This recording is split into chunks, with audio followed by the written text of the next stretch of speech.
Thank you. Let me take a second. Jared Naska's here from the Orange Bowl Committee, and I'll take this time to announce, guys, that the Orange Bowl, as you know, funded half of the cost of Carter Park and all the Orange Bowl field improvements out there, the park improvements, and just recently announced that because of their partnerships with the additional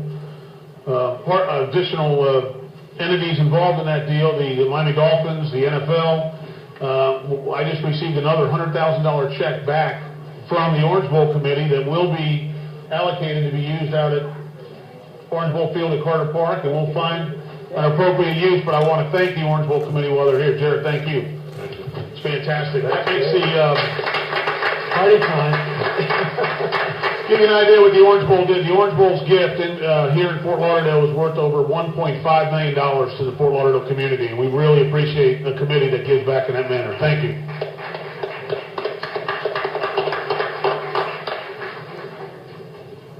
We'll see you at the downtown countdown. All right, next item up is CM3. It's the appeal of the court orders issued against the city. Do we have a speaker signed up? Laura Florio, you're up. 2 minutes. I'll make it 3. Go ahead. Hi. Is there a reason that you want to just waste more money fighting this? I'm just legitimately asking a question. I guess not. Okay. I don't understand how you can continue when you're just making the city look foolish by doing this. We're not going to stop, so you just may as well continue to ignore me. That's great.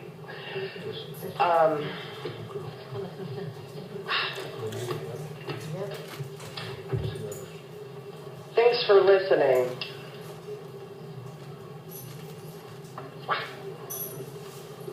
Okay, next up is Reverend Dr. Craig Watts from Coral Springs.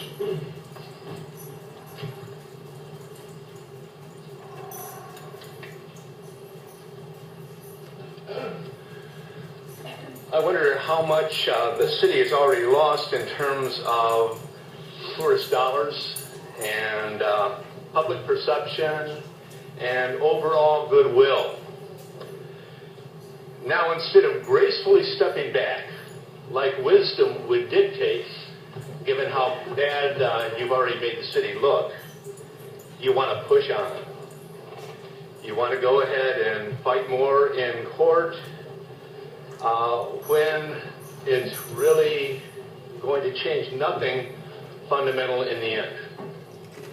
Even in that off chance that you win in court, the folks who are feeding outdoors will continue feeding outdoors because the need is there.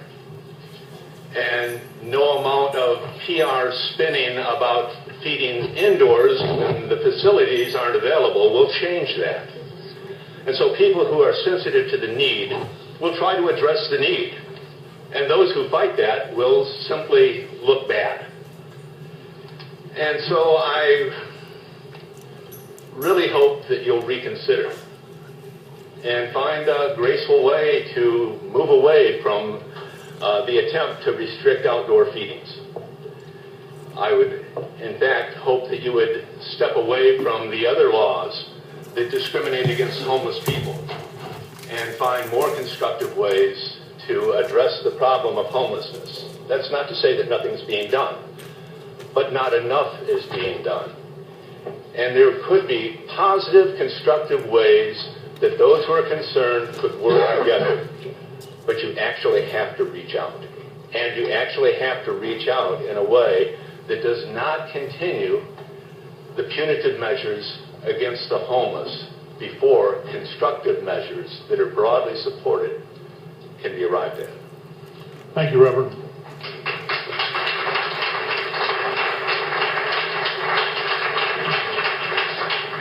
This is Casey Cooper, Boulder, Colorado. Is that address correct?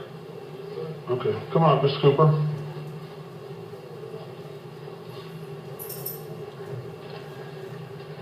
Why waste money on trying to win this lawsuit?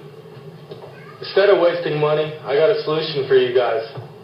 Do what poor people do. Find a public defender. That money you guys are going to be wasting to go to a lawyer to fight this case, it could be going on schools, going on preschools. Why are you guys wasting money on stuff that you guys in the first place were warned by and continue to do it? The money's not going anywhere. It's going into your guys' pockets. And then when you guys are brought up to the media, you guys want to lie. I watched this 90 miles away. You guys lie. And then when it's brought up to your attention with a lawsuit, you guys want to sit there, make amends, and try to figure out what you guys could do the right way. When 4 months ago, you guys could have done it the right way.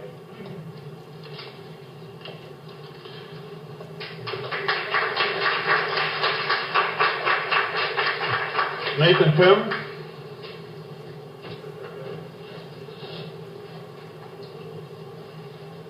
Hi, everyone. I came to speak in opposition to the appeal. I'm not really here to speak on my behalf because I think I've kind of done this to death here, but I'm actually here to speak because our friend Ray Cox is not able to.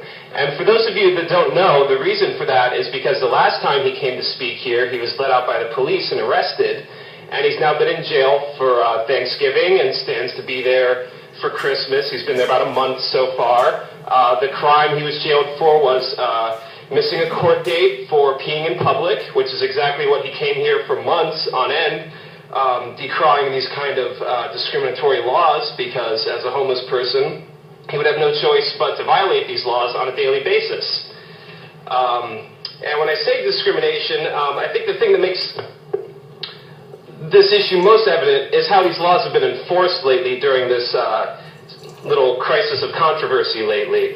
One of the most repeat offenders of some of the homeless-oriented laws that have been passed by the city this year has not only never been jailed or charged for his crimes, but is now in direct mediation with the city for his law-breaking and is actually on his way to Washington to get a prestigious award for breaking these laws.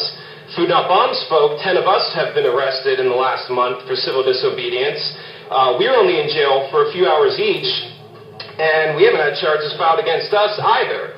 But when it comes to an actual homeless person who, and this is a very rare spectacle for the city commission, for those of you who do not know, had the temerity to actually still come in here and speak up for himself, what happened to him is he was, jailed for speaking up and is probably going to be there for the foreseeable future. And yeah, he was raised a bit of a drunk sometimes. He's obnoxious and angry. He probably wasted a whole 10 or 12 hours of our collective time this year. But the consequence has been for him to lose an entire month. And to this day, for the crime of taking a pee, the price for getting him out of jail is $1,000. So that's what we're talking about when we're talking about laws that disproportionately and discriminatorily affect homeless people. Even normal citizens can violate these laws and get in trouble for them and be back out on the streets in a few hours. So I'm not exactly sure what Ray would have said tonight. I'm sure he would have opposed it. He probably would have used like some phrase to describe you all, like toe jam or pond scum or something like that. I don't really know. I don't quite have the flow for him, but suddenly I see why he felt the need to complain on every item every 2 weeks. It's not that all of your ideas and projects stink. It's just the entire way the city operates in their treatment of people, and that's what sucks. Thank you, Mr. Pim. Charlie King?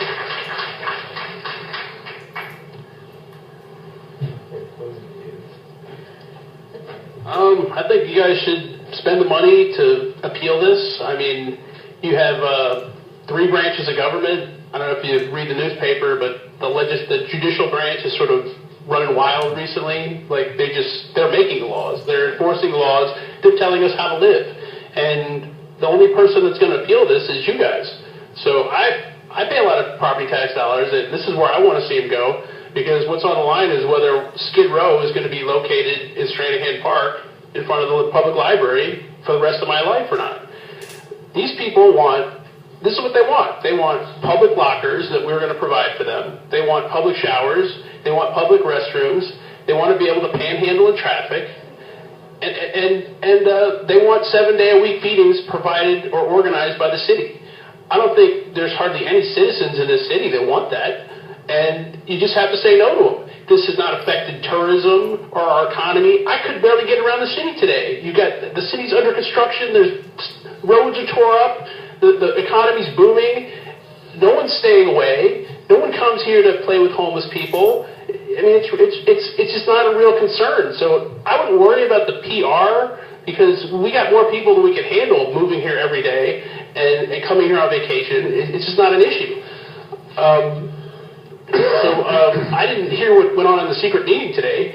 If you're hiring some outside counsel or something like that, but I mean, if you could engage us a little bit and tell us what's happening, I would like to know as a citizen, because I think a lot of your problem is you sit up there stone-faced and you pass these things late at night and you bring this on yourself. I mean, there's plenty of people like me in the city that want to support you and want to do it at 8 o'clock and not 3:30 in the morning. So, let's have a real discussion. Let's say what we're doing, because I don't think what we're doing is wrong. I think it's what they do everywhere else in this country. They just don't get on the news about it. Thank you, Mr. King. Frank Pontillo.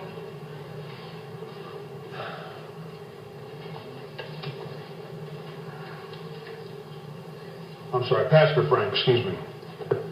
Thank you. The last time I spoke was 3:30 in the morning, and I had asked that we repeal the criminalization laws and the feeding law, and we take a step back and we work with all the people that are involved with giving their time for free to come up with a viable solution.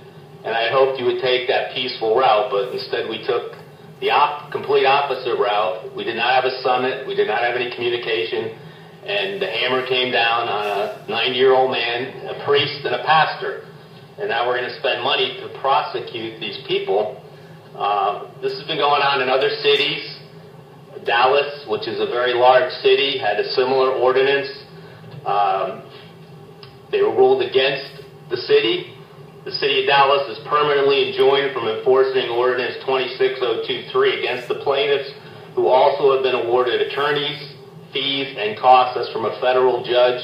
It's also happened in Gainesville. It's also happened in Philadelphia. You can just Google it, and you're going to find how many times this situation is ruled against. So to spend $50,000, $100,000 and waste a lot of everybody's time when we could have constructive things happening.